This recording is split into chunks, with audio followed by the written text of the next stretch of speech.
Hi, afternoon. We are in western Yukon Territory, right up against the Northwest Territory, and we're right over the little lake off the right wing there is Keel, Keele Lake. And I'll point with a little arrow. There's a little creek that flows out and probably makes a left turn after this little lake and comes out right here into the Hess River. And then the Hess River, so I'm at 30,000 feet. I don't have control of that I know of. But I do control the heading, and I can get the altitude I want to get down to about 4,000 or 5,000 feet, so we can see the terrain up here. It looks like permafrost. So we go from the creek here into the river, the Hess River, and the Hess River runs down this way. Is my guess. Now I've drawn a line between the mountain that's right next to me, which Eric says is the Keel Mountain. I don't know what CUSTD is, but maybe that's the mountain. I clicked on the mountain, and yeah, you see the dark. That's the high spots, and then as you see here, the green. So the lake goes down this way, except I'm going straight out of here, and it looks like I'm right on course. No, it's set right now on 256. I'm going to run out of here on 240, I believe. Let's see what our heading is. 250. Let's go 245. 245, and then I'll click the autopilot on with the heading hold of 245 and be losing altitude as I do that. So I have to click this on. I have it on hold right now. We're going to click that on, bringing the power up. We are underway, and I've decided to go with this. I need to come down, so I'm going to kick up the spoiler and bring the power back so we can start losing altitude like crazy, so we can get down to the trees. And again, we're going to catch up with the Hess River. I kind of can see it going right here. And this is all about the 14-day trek that forget the guy's name, might be Jim, and he is on a solo trek in a canoe, and he is going to the little town of Mayo, which is next to Stewart's Crossing, over by the Alcan Highway. So this goes from one side of the Yukon Territory to the other side of the Yukon Territory. Now you can start seeing the river coming in. And what I'm going to do, I'm going to take, let's see, we're at 13,000 feet. We need to lose some more altitude.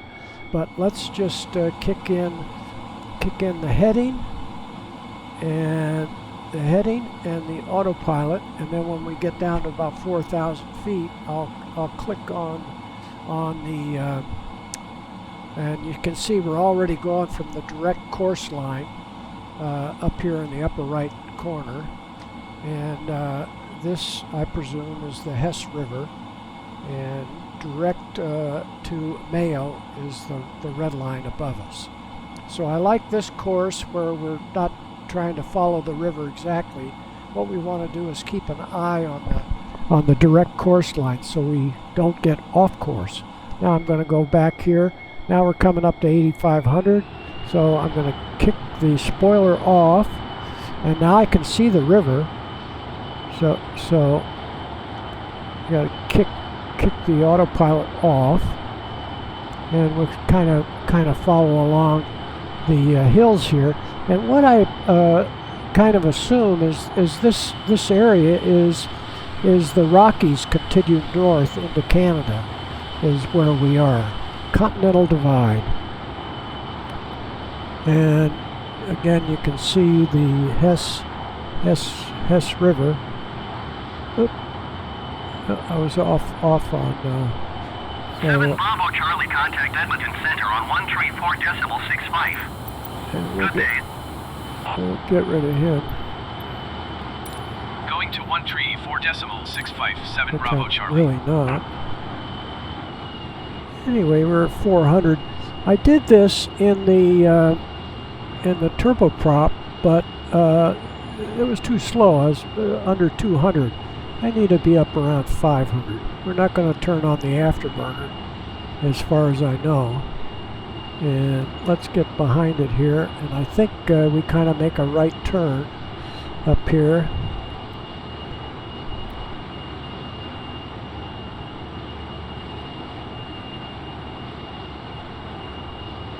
So we're going to cut across. And what we'll do is we'll go out on this.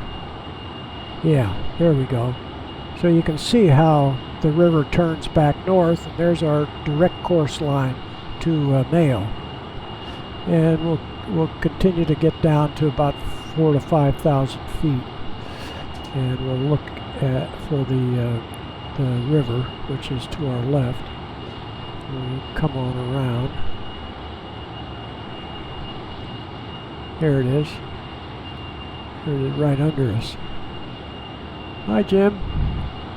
And look, it kind of goes north. I would have said it was going to go out into that valley, but look how it comes back up here, and then it goes back out. Look at that. So it goes to the right of this mountain. I looked at taking a float plane, but it would just take too long. You can get up close and personal with the 4-hour of his clips, which he recorded with the GoPro camera, and then he had what I call I guess it's an SLR that looks like a 35 millimeter, and so he was using that to record some of his stuff. It appeared that he had a drone too. Now I have to see if I want to go. Yeah, see, I don't want to go up. That's a dead end. So here I make the left turn, or that's what the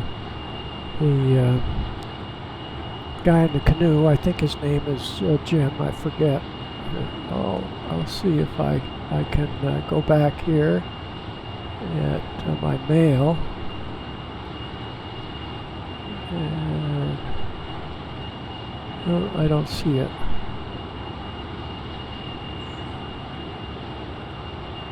I don't see it.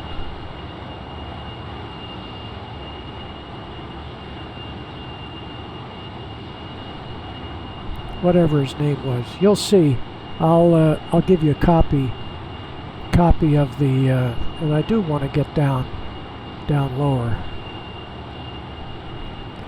So those are trees down there. Right now it just looks like a shag carpet. And I'm up over 500. We'll pull out here. Now we're down to 3,000 feet. Here we go. Here we go. And we'll move this over, the map, the chart. Here we go. And up here, I believe we make a left turn. Oop. Let me see here.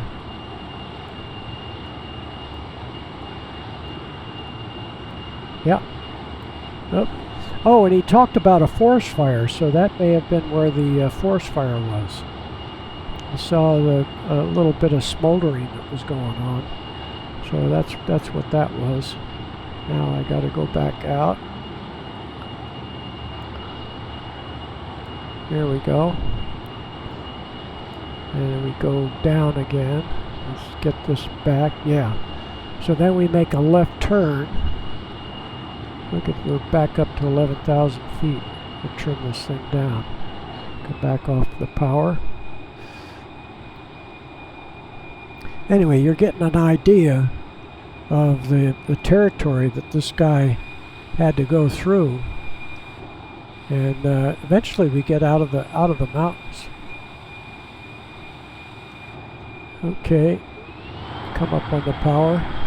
Up here we take a slight left, but I have to figure out what we're doing here. Let's see. I guess this is going to be a left here rather than going up.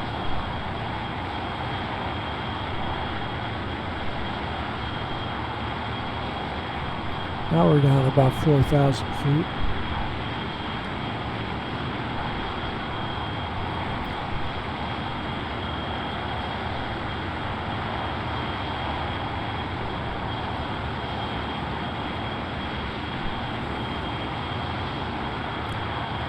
And then we make a right, so that's going to be a little right jog right over here. I can see how the river goes over to the right. You can see the trees now, so you have to forgive me for not getting down a little lower earlier.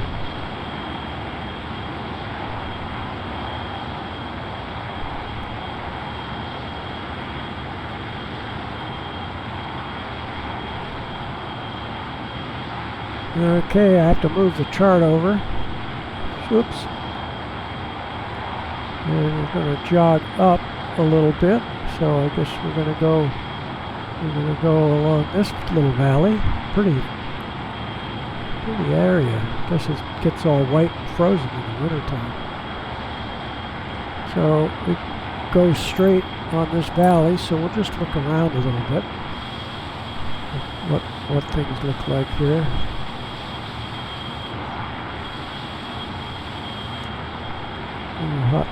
Hot piping.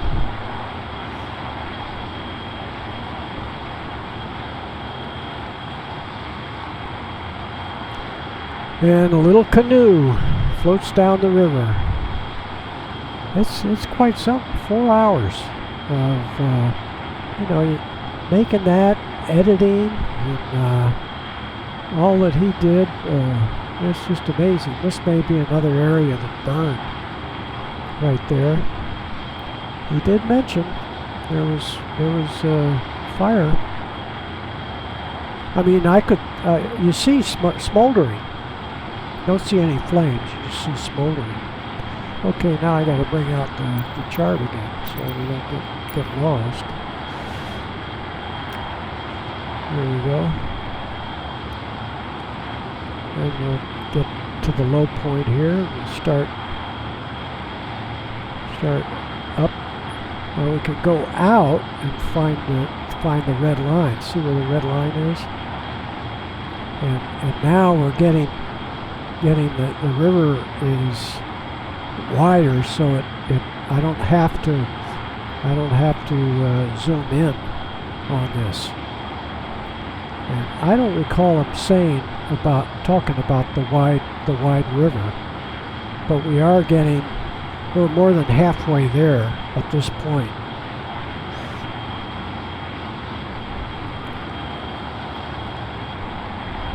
And we are on track.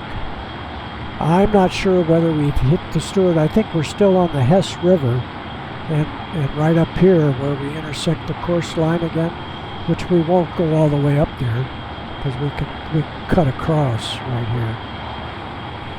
We'd have to make a sharp turn and probably pass out pulling that many G's. But that's probably the Stewart River coming down there. Looks large enough. So here we go. And we'll look around again. And the mountains are not quite as high, so we're getting out of the Continental Divide, what I assume we flew out of the Continental Divide of Canada. And from back there, we were up against the Northwestern Territory. I remember the Northwest Mounted and Sergeant Preston of the Northwest Mounted Police. Look at this jog that the river takes up in the it goes right under the nose right here is where the river goes. Maybe cuts back a little bit. So we'll just take a look back up there where it follows up here to the north, a little bit northeast, and then just turns around and probably where the Stewart River intersects, it comes back down, and we're going to fly right back into it right here. We'll fly over this ridge.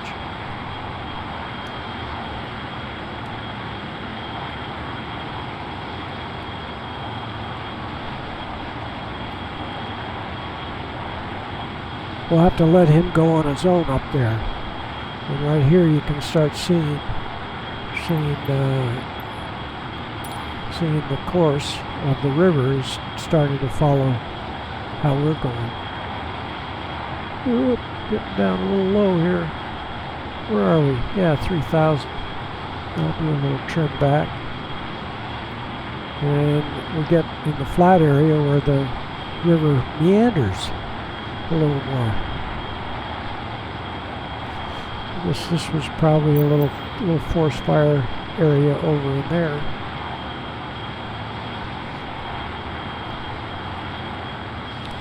And we can look back at the meander.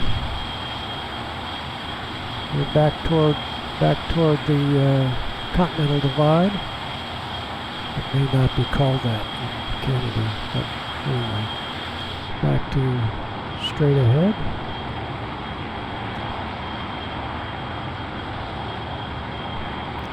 .600 knots. Woo! 3,000 feet.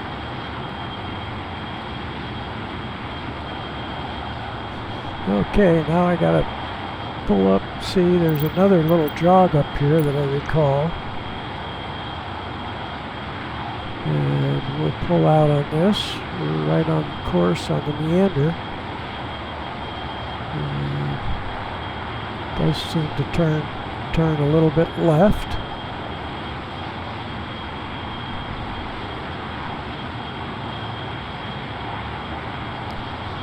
Initially I thought I was going to fly the float plane and land, but as you get down close to the river, the trees hold up, but the river doesn't look all that great. See, right up here, I think it jogs up to the right. Yeah. So we're going to cut up this way. Get back up. Yeah, we'll go right across. So let's get down. I'll just show you once down close to the river. You don't have to worry about running into the mountains. I might run into something anyway. But we'll get a close look at the water, which didn't look appealing to me. This looks pretty realistic at this level here.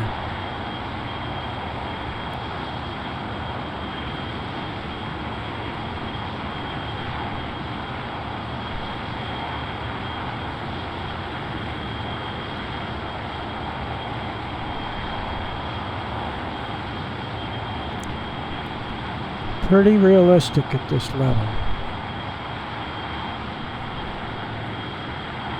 Anyway, it would also take me forever to fly the float plane that distance.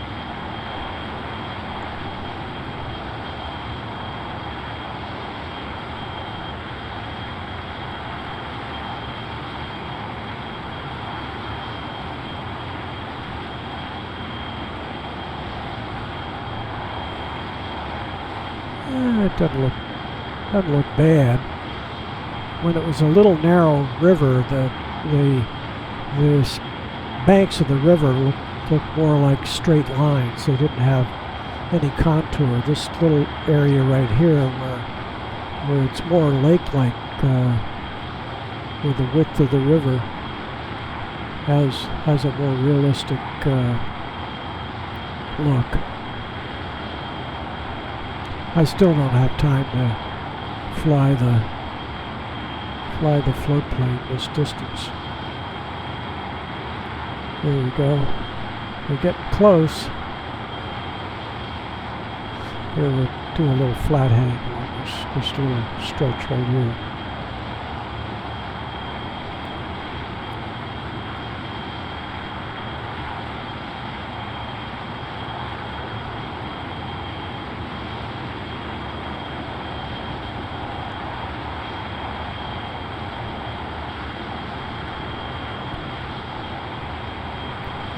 coming up on the town of Mayo, and just before the town is where the seaplane operation was. But I took a close look when I was in the TBM, and it really didn't show.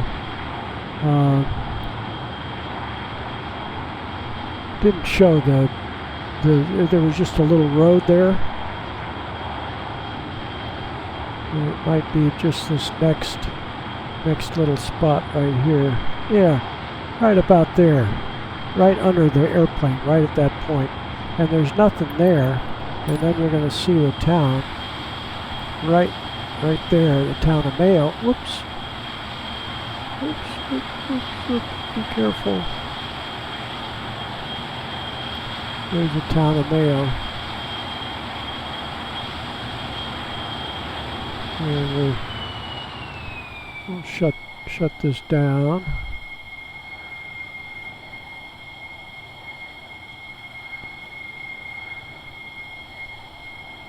So that's it. I don't know how long that took, but probably 15 minutes, maybe 15 minutes. Maybe 15 minutes. So let's just, we'll see if we spot the Alcan Highway. I think that's really it. We'll just take a look around the area of where he flew out of here. You see, it's kind of rolling hills. They may call these mountains. They're probably 3,000 feet max in elevation.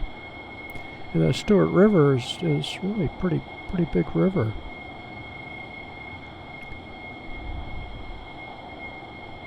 So we'll make one more pass over Mayo and look out in the direction that they flew when they flew in the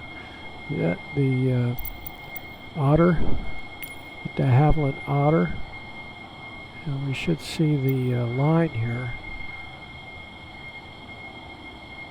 There we go. And the line just goes right out to the east there, almost 90 degrees to our heading right at this point. Okay, we're going to get rid of that, and we're going to take a look down at the city. And one more look.